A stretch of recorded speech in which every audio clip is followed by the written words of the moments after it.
ঠিক আজকেই হতে যাচ্ছে সেহরির রাত, ঠিক রাত পোহালেই রমজান মাসের মাস শুরু হতে যাচ্ছে। এই মাসের মধ্যেই ঠিক যাদের রমজানের দৈনন্দিন বাজার খরচটা লাগে, ঠিক এর মধ্যেই কিন্তু আমরা আজকে প্রত্যেকটি বাজারে প্রত্যেকটি দোকান ঘুরে দেখেছি যে রমজানের যে পণ্য রয়েছে, দৈনন্দিন পণ্যের উপরে বেশ দাম, অতিরিক্ত দাম বৃদ্ধি পেয়েছে। আপনাদের যদি একটু দেখানোর চেষ্টা করি, আমি বর্তমানে দাঁড়িয়ে আছি কুমিল্লা চকবাজার, ঠিক জনপ্রিয় একটি বাজারে, যেখানে দৈনন্দিন যে বাজারটি রয়েছে এর মধ্যে যে পণ্যগুলো বেশ জনপ্রিয়, রমজানের প্রয়োজনীয় জিনিস, এর মধ্যে রয়েছে বেগুন, রয়েছে শসা, রয়েছে সালাদ আইটেম, এবং কি রয়েছে লেবু সহ বিভিন্ন পণ্যের উপরে কিন্তু বেশ ব্যাপক দাম বৃদ্ধি পেয়েছে। আমরা বাজারের যেই বিক্রেতা রয়েছে তার সাথে কথা বলে জানতে পেরেছি যে এই বছর ফসল ফলানোর ব্যাঘাত ঘটনার কারণে তাদের এবার দাম বৃদ্ধি পেয়েছে। তবে আমরা যে ক্ষুদ্র মানুষ রয়েছে, যাদের আর্থিক সমস্যা রয়েছে, তাদের থেকেও বেশ তাদের জল্পনা কল্পনা শোনার পরে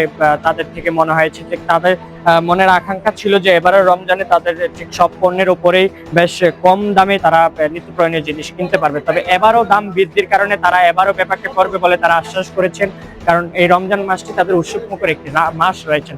তবে কুমিল্লার এই চক বাজার, একটি জনপ্রিয় বাজারে নিত্য প্রয়োজনীয় জিনিসের বেশ ব্যাপক দাম আমরা ঘুরে পেয়েছি। তবে কুমিল্লা চক বাজার থেকে সর্বশেষ আপডেটটুকু জানানোর চেষ্টা করেছি।